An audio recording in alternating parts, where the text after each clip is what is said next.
Kisah Sayyidah Aisyah terkena sihir diobati lewat mimpi mandi di 3 sumur. Malik menyebutkan dari Abu Rizal, dari Umarah, dari Aisyah bahwa seorang budak perempuan miliknya telah menyihirnya. Ketika Sanadi memasuki tempat Aisyah dan melihat Aisyah dalam keadaan sakit, dia berkata, "Engkau kena sihir?"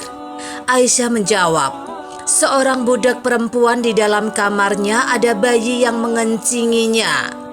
Maka budak perempuan itu dipanggil, tapi dia menjawab, "Biar ku bersihkan dulu air kencingnya." Setelah budak perempuan mendekat, Aisyah bertanya, "Apakah kamu menyihirku?" "Ya," jawabnya. "Mengapa kamu menyihirku?" tanya Aisyah. "Aku ingin agar pembebasan diriku dipercepat," jawab budak perempuan. Lalu Aisyah memerintahkan saudaranya untuk menjual budak itu kepada seorang Arab Badui yang biasa berbuat semena-mena kepada harta miliknya. Sewaktu tidur, Aisyah bermimpi agar dia mandi dari air 3 sumur yang berjauhan. Maka dia mengambil air dari sumur yang berjauhan dan mandi dengan air itu hingga sembuh. Kisah tersebut dinukil Ibnu Qayyim al-Jauziyah dalam bukunya berjudul Ar-Ruh 2 Ibnul Qayyim yang telah diterjemahkan oleh Katur Suhardi menjadi Roh. Obat dalam mimpi. Kisah lainnya adalah tentang Samak bin Harb yang menjadi buta.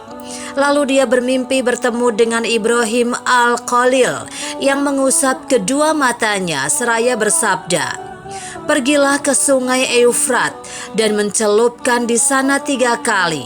Setelah itu dia melakukannya dan langsung sembuh dari kebutaannya. Ismail bin Bilal al-Hadrami juga menjadi buta kedua matanya.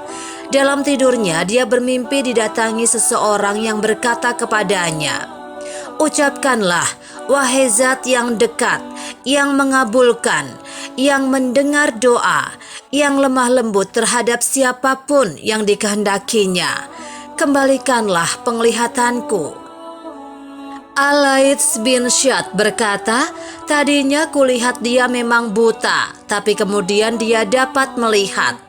Ubaidillah bin Abu Ja'far berkata, "Aku merasakan rasa sakit yang sangat mengganggu dan aku berusaha untuk menyembuhkannya.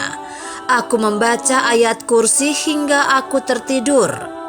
Dalam tidurku, aku bermimpi seakan ada 2 orang laki-laki yang berdiri di hadapanku. Salah seorang di antara keduanya berkata kepada rekannya, 'Apakah dengan membaca 1 ayat yang mengandung 360 rahmat, bukankah orang yang perlu dikasihani ini mendapat 1 rahmat saja?' Ketika terbangun, aku merasakan badanku sedikit ringan." Ibnu Abid Dunya berkata, "Ada seorang wanita solihah yang perutnya sakit. Dalam tidurnya dia bermimpi seakan ada seseorang yang berkata kepadanya, 'Ucapkanlah la ilaha illallah dan minumlah air bunga yang direbus.' Setelah itu dia melakukannya dan sakitnya pun hilang." Jalinus berkata, "Yang mendorongku mengoperasi urat dan nadi ialah karena mimpi yang kualami, bahwa dalam mimpi itu aku diperintahkan untuk melaksanakannya. Sementara ketika itu aku masih kecil. Aku juga pernah melihat seseorang yang bisa sembuh dari sakitnya di bagian lambung dengan cara mengoperasi urat dan nadi."